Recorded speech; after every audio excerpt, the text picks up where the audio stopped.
PTI ने कौमी assembly से मुस्तफ़ी होने के लिए हिकमत अमली तब्दील कर ली। स्पीकर कौमी असम्बली की जानिब से अरकान PTI के इस्तीफ़े मंजूर न किए जाने पर अब हिकमत अमली तब्दील कर ली गई है। नई हिकमत अमली के तहत अरकान असम्बली PTI इनफरादी तौर पर मुस्तफ़ी होंगे। स्पीकर के रूबरू खड़े होकर ऐलान करने पर इस्तीफ़े फौरी मंजूर तसव्वुर होंगे। ज़राए के मुताबिक अरकान की कौमी असम्बली में वापसी से कबल सूबाई असम्बलियाँ तहलील होंगी, जबकि दूसरी जानिब स्पीकर कौमी असम्बली राजा परवेज़ अशरफ ने लाहौर में मीडिया से गुफ्तगू करते हुए PTI को एक बार फिर पार्लिमान में वापसी की दावत दी थी। उन्होंने PTI के मैंडेट को कबूल करते हुए कहा कि वो पार्लिमान वापस आएँ, क्योंकि मुल्क को दरपेश चैलेंजेस पर काबू पाने का हमारा फोरम पार्लिमान है और तमाम मसाइल का हल मौजूद है। इसे नज़रअंदाज करके आगे नहीं बढ़ा जा सकता।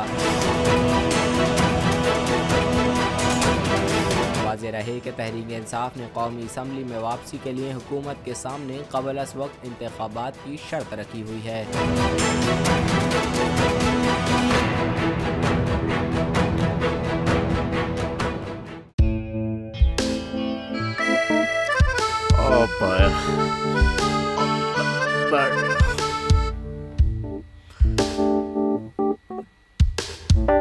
इंतशार से निकलने का वाहिद हल इंतखाबात हैं।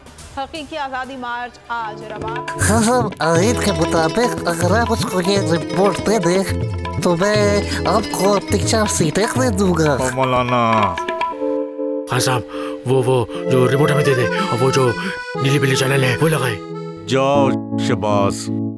हम ऐसा टीवी देखते ही नहीं जिसका रिमोट हमारे हाथ में ना हो। और यहाँ पे कोई 2 नंबरी नहीं चलेगी। और हम कोई गुलाम है जो आप रिमोट मांगे हम दे दें? Absolutely not. यहाँ पे सिर्फ पाकिस्तान का नंबर 1 चैनल चलेगा, बोल, जो हकीकी सहाफत की जंग लड़ रहा है। पाकिस्तान के लिए कोई और नहीं, सिर्फ बोल खड़ा है। आप सब भी बोल देखें।